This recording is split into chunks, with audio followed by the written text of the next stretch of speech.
सभी तिथियों में द्वादशी की तिथि वैशाख महीने की और भी शुक्ल पक्ष की और सब पापों को नष्ट करने वाली। जिसने द्वादशी का सेवन नहीं किया उसके दान, व्रत, तप, उपवास से क्या लाभ। ग्रहण के समय गंगा जी में 1000 गौ दान करने का जो पुण्य फल होता है, वही फल वैशाख महीने की शुक्ल पक्ष की द्वादशी को 1 गौ दान करने से मिल जाएगा। गंगा जी में अकाल के समय प्रति करोड़ मनुष्यों को भोजन कराने का जो पुण्य फल मिलता है, वही फल इस द्वादशी की तिथि को एक ब्राह्मण को भोजन कराने से मिल जाता है। इस द्वादशी को मुट्ठी मुट्ठी अन्न दान का जो फल होता है, वह करोड़ों ब्राह्मणों को भोजन कराने के बराबर है। जो इस तिथि को मधु सहित तिल का पात्र दान करता है, वह सब बंधनों को काट करके विष्णु लोक जाता है। शुक्ल पक्ष की एकादशी को जो हरि भगवान के लिए जागरण करता है, वह जीवित ही मुक्त के समान है। उससे सभी देवता प्रसन्न रहते हैं। करोड़ चंद्र ग्रहण में स्नान करने का जो पुण्य फल होता है, वही फल इस एकादशी के दिन प्रातः काल स्नान करने से मिल जाता है।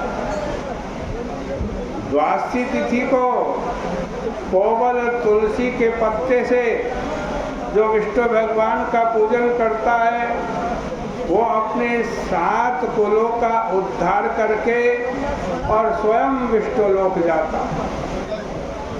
जो इस द्वादशी तिथि को सवत्सा गौ का दान करता है, वह अपने कोटि कोटि कुल का उद्धार करके स्वयं विष्णु लोक का स्वामी बन जाता है।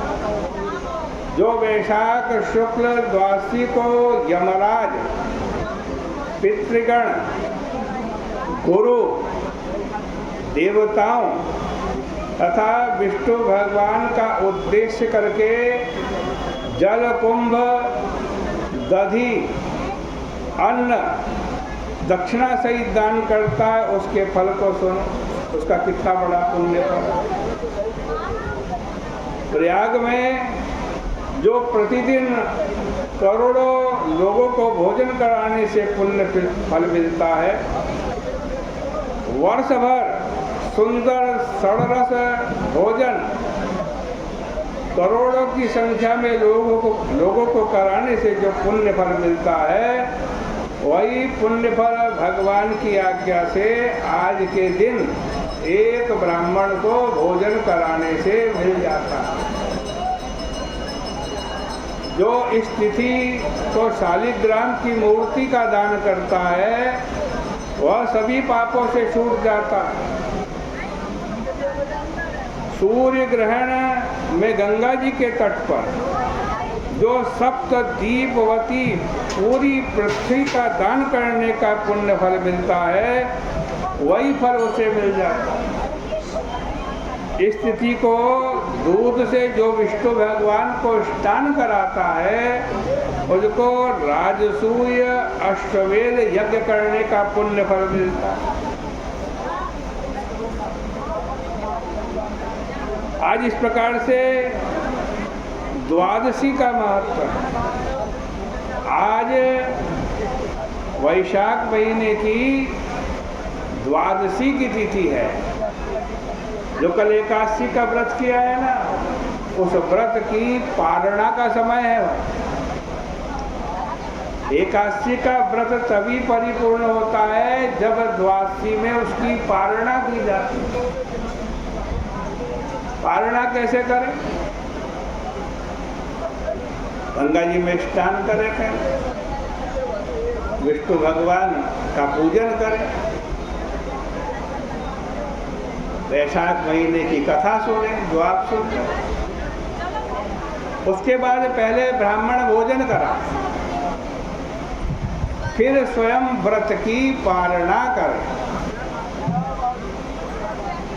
देखो, बिना ब्राह्मण भोजन के व्रत की पालना नहीं होती है।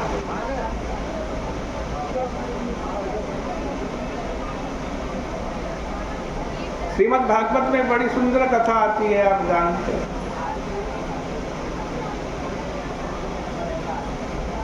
राजा अम्बरीश राजा था, एकादशी का व्रत करता था। एक बार पूरे वर्ष भर की एकादशी का व्रत किया।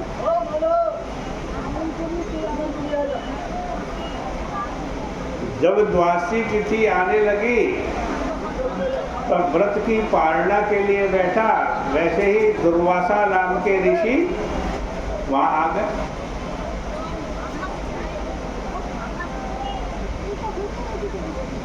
राजा अम्बरीश बड़ा प्रसन्न हुआ